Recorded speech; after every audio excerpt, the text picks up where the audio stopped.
Hello everyone, welcome to the commerce achiever platform. Economics की complete series हमारी चल रही है। अगर आपको डिटेल कवरेज करना है इकोनॉमिक्स का, माइक्रो मैक्रो इकोनॉमिक्स हम दोनों कवर करेंगे। इकोनॉमिक्स की प्लेलिस्ट को आप प्रेफर करें, ठीक है। तो आज हमारा जो टॉपिक हम आज डिस्कस करने वाले हैं वो है मूवमेंट अलोंग सप्लाई कर्व। तो हमने सप्लाई कर्व आपको ऑलरेडी डिस्कस किया कि सप्लाई क्या होता है, ठीक है। और आपसे बहुत सारे ऐसे स्टूडेंट्स की क्वेरीज या कुछ लोग की इंक्वेरीज आती है कि मैम माइंड में सेटल नहीं हो जाता कॉन्सेप्ट। तो मेरी आपसे एक पॉइंट इंपॉर्टेंट पॉइंट रिक्वेस्ट ये है कि डिमांड और सप्लाई को कभी भी ना आप ऐसे बैठ के रटे नहीं। सप्लाई के लिए मैंने आपको ये बताया कि आपको ये प्रोस्पेक्टिव लेना है कि आप एक बिजनेसमैन की तरह सोचें, एक एक एंटरप्रेन्योर की तरह सोचें, तब आपको सप्लाई कर्व काफी इजी लगने लगेगा। तो जब भी किसी कॉन्सेप्ट को आप समझने जा रहे हैं तो आपको अपनी थॉट प्रोसेस पे वर्क करना है ताकि वो आपके लिए इजी गोइंग हो। बेस्ट पार्ट क्या है इकोनॉमिक्स या कॉमर्स के किसी भी सब्जेक्ट का, कि आपकी वो प्रैक्टिकल लाइफ से कनेक्टेड है। If not today but surely tomorrow, तो बेटर है हम उसकी अंडरस्टैंडिंग आज ही कमांड कर लें, ठीक है। तो movement along the supply curve. तो ये सप्लाई कर्व क्या था हमारा? सप्लाई कर्व क्या है? हमारा ग्राफिकल रिप्रेजेंटेशन है। जो भी हमने सप्लाई में देखा कि हमारा जो प्राइस है और क्वांटिटी, जो एक प्रोड्यूसर, एक जो मैन्युफैक्चरर है जो सप्लाई कर रहा है, उसका प्राइस और सप्लाई के बीच के रिलेशनशिप को हमने ग्राफिकल प्रेजेंटेशन किया। और उस ग्राफिकल प्रेजेंटेशन को हम क्या बोलते हैं? सप्लाई कर्व, ठीक है। हम ले लैंग्वेज में भी अंडरस्टैंड करेंगे, फिर हम क्विक रीडिंग करेंगे ताकि आपको अच्छी अंडरस्टैंडिंग, एक अच्छी वोकैबुलरी मिल जाए, ठीक है। सो supply curve is the graphical representation of the correlation between the price of the commodity, the price of the commodity and quantity supplied for a given period of time, ठीक है। So it's a comparison study between the price and the supply, quantity supplied, clear. So आज हम क्या discuss कर रहे हैं? Movement along the supply curve. हम जो मूवमेंट के बारे में आज डिस्कस करने वाले हैं कि भाई ये हमारा movement along the supply curve है क्या, उसके लिए ये जानना जरूरी है कि भाई सप्लाई कर्व में कुछ हाथ तो मूवमेंट क्रिएट होती है, कुछ हाथ चेंजेस हमें देखने को मिलते हैं कि भाई इस वजह से हमारा जो सप्लाई कर्व है वो मूव कर रहा है। तो दो तरीके का चेंजेस हम देखेंगे हमारे सप्लाई कर्व में, एक मूवमेंट और दूसरा शिफ्ट। तो आज के इस पर्टिकुलर सेशन में हम सिर्फ मूवमेंट को ही डिटेल में कवर अप करने वाले हैं, लेकिन मैं एक ब्रीफ आइडिया दूंगी कि सप्लाई में जो चेंज आता है, आप एक मैन्युफैक्चरिंग बिजनेसमैन है जिसको सप्लाई करनी है, तो दो वजह से आपको देखने को मिलेगा चेंज। एक तो प्राइस में चेंज हो रहा है, उस वजह से इसे हम बोलेंगे movement along the supply curve. और एक अदर देन प्राइस की वजह से हमारी सप्लाई में चेंजेस आ रहे हैं, उसको हम कवर अप करेंगे शिफ्ट इन सप्लाई कर्व में, ठीक है। तो आज हम डिस्कस करने वाला है हमारा सिर्फ movement along the supply curve session, आज के इस पर्टिकुलर सेशन में, ठीक है। तो मूवमेंट हमारा क्या डिस्कस हुआ? मूवमेंट का मतलब है जहां पे प्राइस की चेंज होने की वजह से क्वांटिटी सप्लाई में चेंज आया, ठीक है। तो प्राइस में चेंज होने की वजह से क्वांटिटी सप्लाई में हमें चेंज देखने को मिलता है, ठीक है। So when the supply of a commodity changes due to changes in its price, because the first thing is the price will change and it will impact on the quantity supplied, ठीक है। So it is shown by the movement along the supply curve, ठीक है। On the supply curve, a movement expresses a change in both price and quantity supplied from one point to the another on a curve, ठीक है। So what we can see is the price में हमारे जो movement आ रहा है उसकी वजह से हमें क्वांटिटी सप्लाई में चेंज देखने को मिलता है। तो एक बार क्विकली हम इसको डायग्रामेटिकली भी देख लेते हैं कि सप्लाई कर्व में जो मूवमेंट की बात हो रही है वो क्या है, फिर हम इसके पार्ट्स क्लासिफिकेशन को डिस्कस करेंगे। तो मूवमेंट क्या हो रहा है? हमारी प्राइस और क्वांटिटी दोनों में चेंज आ रहा है। आप ये ध्यान देंगे, कई बार ये पूछा जाता है कि केवल प्राइस में चेंज है या केवल क्वांटिटी सप्लाइड में चेंज है। नहीं, प्राइस में चेंज होने की वजह से क्वांटिटी सप्लाई में चेंज है, लेकिन चेंज दोनों में है, ठीक है। तो प्राइस एंड क्वांटिटी सप्लाई आपके दोनों में चेंज हमें देखने को मिलता है। आई बिलीव आपको ये डायग्राम से दिख रहा हो कि जैसे कैसे हमारी क्वांटिटी जो है डिक्रीज या इंक्रीज हो रही है, वैसे प्राइस डिक्रीज और इंक्रीज हो रहा है। तो दोनों में चेंजेस हमें देखने को मिल रहा है, ठीक है। Brief idea, step by step understanding करेंगे ना तो बहुत ही अच्छी और स्ट्रॉन्ग कमांड होनी है। रिक्वेस्ट बस यही है कि विद इन 24 आवर्स में वीडियो को स्पीड अप करके क्विक रिवीजन कर लेना। I am just making you sure कि आपको कॉन्फिडेंस आ जाएगा इस पर्टिकुलर टॉपिक में, और अगर कोई क्वेरी रहती है तो आप उसे कमेंट सेक्शन में क्लियर कर सकते हैं।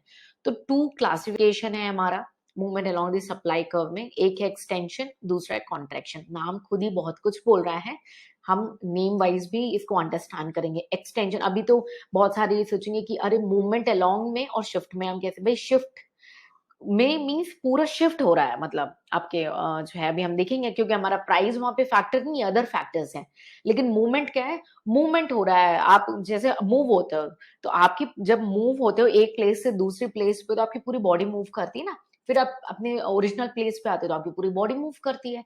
तो मूवमेंट हो रहा है, यानी आपके प्राइस और क्वांटिटी, ये ट्रिक बता रही हूँ ताकि आपके माइंड में कॉन्सेप्ट सेटल हो जाए कि पूरा मूवमेंट हो रहा है, प्राइस में भी क्वांटिटी सप्लाइड में भी। तो ये हो गया आपका मूवमेंट, ठीक है। उसके बाद हमने इसमें दो क्लासिफिकेशन कवर अप की, एक्सटेंशन एंड कॉन्ट्रैक्शन। एक्सटेंशन क्यों भाई, नाम खुद बोल रहा है एक्सटैंड हो रही है, कोई भी चीज एक्सटेंड हो रही है, बढ़ रही है। कब बढ़ेगी भाई, हमने बोला हम मूव हो रहे हैं, हम आगे की ओर अगर बढ़ रहे हैं, ठीक है, हम तो सब कुछ मूव हो रहा है ना। तो एक्सटेंशन यानी जब इंक्रीमेंट हमें देखने को मिल रहा है, यानी प्राइस जो हमारे सप्लाई का इंक्रीज हो रहा है, उस वजह से क्वांटिटी सप्लाई में भी हमें इंक्रीमेंट देखने को मिल रही है, इंक्रीज देखने को मिल रहा है, ठीक है। तो ये हो गया एक्सटेंशन, ठीक है। क्विकली देख लेते हैं extension of supply curve. When the quantity supplied of a commodity increase with a rise in its price, it is known as an extension of supply, other things being equal. So I believe you know that it is a positive relationship between the price and quantity supplied. We already discussed when we covered the topic supply. Okay? So there is a positive relationship, and when we see there is a rise in price, there is a rise in quantity supplied. So both are increasing, and due to both are increasing, we can see extension of supply curve. ठीक है, name itself speak louder. तो हमने cover up किया क्या, extension. I believe आपको extension of the supply clear हो गया। Next है कॉन्ट्रैक्शन। कॉन्ट्रैक्ट बोलते हैं ना, कॉन्ट्रैक्ट हो रहा है, कोई भी चीज कम हो रही है, तो फॉल इन प्राइस हो रहा है, तो क्वांटिटी सप्लाई भी फॉल कर रही है, ठीक है। So when the quantity supplied of a commodity decreases with a fall in its price, it is known as contraction of supply, other things being equal. So what we have to take is, we have to make other things being equal constant, ठीक है, static, there is no change in other things, we assume, okay। what is change is only in the price, and because of which there is a change in quantity supplied, ठीक है। सो I believe extension और contraction आपको काफी अच्छे से clear हो गया। अगर कोई डाउट है ना, अपने साथ लेके मत जाना, यहाँ पे पूछ लेना, ठीक है। तो डायग्रामेटिकली हम देखें, जैसे हमारा प्राइस जो है फॉल अगर किया, P से P1 पे आया, ठीक है, तो क्वांटिटी भी हमारी क्या हुई, फॉल हुई, Q से Q1। तो हमें क्या दिखा रहा है, ये कॉन्ट्रैक्ट हो रहा है हमारा। डायग्राम में के भी थ्रू आपको दिख रहा होगा क्या हो रहा है, कॉन्ट्रैक्शन हो रहा है, क्योंकि प्राइस भी फॉल हो रही है, क्वांटिटी भी फॉल हो रही है। डाउनवर्ड स्लोप देखने को मिल रहा है, ध्यान दीजिएगा, डाउनवर्ड स्लोप। कुछ भी रटना नहीं है, अगर आपने कॉन्सेप्ट को अच्छे से समझ लिया है ना, इंटरनली सारे कॉन्सेप्ट निकलेंगे आपको। क्या है, चेंज इन प्राइस की वजह से हमें कॉन्ट्रैक्शन की सिचुएशन देखने को मिल रही है, ठीक, पहली बात। दूसरी बात क्या है, हमें डायरेक्ट रिलेशनशिप देखने को मिल रहा है और डाउनवर्ड स्लोप देखने को मिल रहा है हमारे जो है प्राइस और क्वांटिटी सप्लाई में। आपको दिख रहा है ना डाउनवर्ड स्लोप कैसे हो रहा है, हमारा जो रिलेशनशिप है दोनों के बीच में, हमें डाउनवर्ड स्लोप देखने को मिल रहा है प्राइस एंड हमारी क्वांटिटी सप्लाइड में, ठीक है। तो हमें क्या है, फॉल हो रही है हमारी क्वांटिटी सप्लाई, क्योंकि प्राइस में फॉल है, ठीक है। उसके बाद क्या है, डाउनवर्ड मूवमेंट है along the same supply curve. ऐसा नहीं है कि हमारा सप्लाई कर्व में कोई चेंजेस देखने को मिला। तो एक तो आपने ये पॉइंट्स ऑब्जर्व किए। अब देख रहे हैं कैसे प्राइस P से P2 बढ़ा और क्वांटिटी भी Q से Q2 बढ़ी, तो दोनों क्या हो रहा है, इंक्रीज हो रहा है। इंक्रीज हो रहा है तो हमें क्या देखने को मिल रहा है, एक्सटेंशन, एक्सटैंड देखने को मिल रहा है, इंक्रीज देखने को मिल रहा है, और अपवर्ड मूवमेंट हमें देखने को मिल रहा है। क्या दिख रहा है, अपवर्ड मूवमेंट। आप देख सकते हैं एक्सटेंशन हमारा अपवर्ड की ओर मूव कर रहा है, ठीक है। तो यहीं पे अब आपको डिफरेंस ड्रॉ करना है, कॉन्ट्रैक्शन और एक्सटेंशन के बीच में आपको डिफरेंस बिटवीन क्लियर होगा। आई बिलीव आप इसे रटेंगे नहीं, और internally create at least 4 to 5 points आप बनाओ कि डिफरेंस बिटवीन क्या है आपके contraction and extension of the supply curve. I believe आज के सेशन में आप में से कोई भी इस चीज को रट नहीं रहा होगा, इसे समझ रहा होगा, और एक एक ना लॉन्ग टर्म अंडरस्टैंडिंग आपने इसको क्रिएट की होगी, ठीक है। आप कुछ शेड्यूल भी बना सकते हैं, सप्लाई शेड्यूल, एक एग्जांपल के फॉर्म में सप्लाई शेड्यूल भी बना के दे सकते हैं। सप्लाई कर्व दे दिया, सप्लाई शेड्यूल दे दिया, मीनिंग समझा दिया आपने, है ना। ऐसे कई डिफरेंसेस क्रिएट हो सकते हैं, ठीक है। तो कंटेंट आपका जो है ये हिंदी में भी कवर अप किया हुआ है यहाँ पे। अगर आप ऐसे रीडर हैं जिनको हिंदी में कंटेंट को रीड करना है, आप वीडियो को पॉज करें और इन कंटेंट को हिंदी में रीड कर सकते हैं, ठीक है। सो आई बिलीव आज के इस पर्टिकुलर सेशन में आपको सप्लाई कर्व मैंने एक बार रिकॉल कराया कि सप्लाई कर्व क्या होता है। दूसरा मैंने आपको रिकॉल कराया कि भाई हमने जो movement along the supply curve है, मतलब सप्लाई में 2 वजह से चेंजेस आ रहे हैं, एक मूवमेंट में, एक शिफ्ट में।